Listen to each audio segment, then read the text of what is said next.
Bears news of the last minute.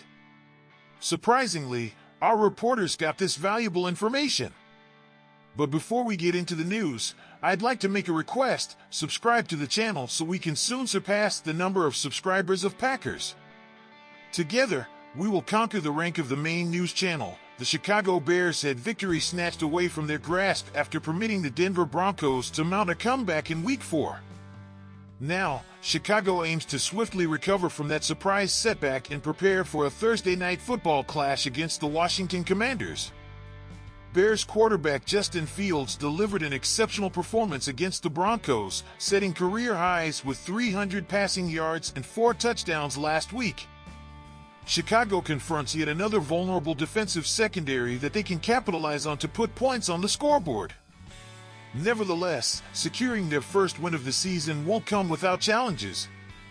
The Bears face 3 crucial matchups that they must win to emerge from FedEx Field with a 1-4 record. Let's delve into them. Despite previous concerns about the offensive line's performance this season, the unit has admirably protected quarterback Justin Fields. Rookie tackle Darnell Wright has been a revelation, safeguarding the right side of the pocket, and the rest of the line has exceeded expectations. With right guard Nate Davis's return in Week 4 and the impending comeback of talented left guard Tevin Jenkins, the group appears to be an unexpected bright spot early in the season. The offensive line must bring their best performance on Thursday night, as they'll face what some consider the NFL's finest defensive line. The Commanders' front 4 of Chase Young, Darren Payne, Jonathan Allen, and Montez Sweat present a daunting challenge for Chicago's offensive line. The line must not only keep Washington's formidable defensive line at bay to protect Fields, but also clear the way for running plays. Fields had a stellar game last week, and the running attack finally showed promise. The offensive line's performance will be the decisive factor in whether the offense has another productive day.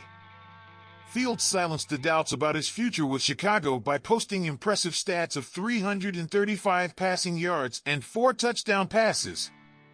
What was even more remarkable was his composure and command of the offense, consistently making the right reads and exploiting the Broncos' weak defense. While Washington's secondary may not be as talented as Denver's on paper, Fields must deliver another elite quarterback performance. Washington's defense has failed to live up to defensive coordinator Jack Del Rio's bend, don't break philosophy, allowing at least 30 points in their last 3 games. If we had only considered the first 3 games of the season, most would have scoffed at the idea of the Bears scoring 30 points in a game. However, after their impressive showing in Week 4, it's a realistic possibility. It all hinges on Fields, who must demonstrate his composure under pressure and precise reading of defenses once again. While Fields doesn't need another 4-touchdown, 300-yard game to secure a win against the Commanders, he must play mistake-free football. Any interceptions or fumbles could lead to defeat for Chicago, given the current state of the defense. Fields finally played at the level of an electrifying franchise quarterback. Now he must consistently maintain that level of performance. The issue with Chicago's defense goes beyond its inability to stop both the pass and the run or its ineffectiveness in reaching the backfield. It's the complete failure of the defense to halt any opposing offense through 4 games. The Bears have been even worse than the Commanders in points allowed per game, conceding at least 30 points in the last 3 games. Whether the blame lies with the defense's talent or subpar coaching, the problem persists, and there's little chance of a quick turnaround to face Washington. The defense simply needs to perform better in every aspect. The defensive line must apply pressure in clogged running lanes, linebackers need to display better instincts in tackling, defensive backs must stick with their receivers, and the defensive scheme requires a complete overhaul.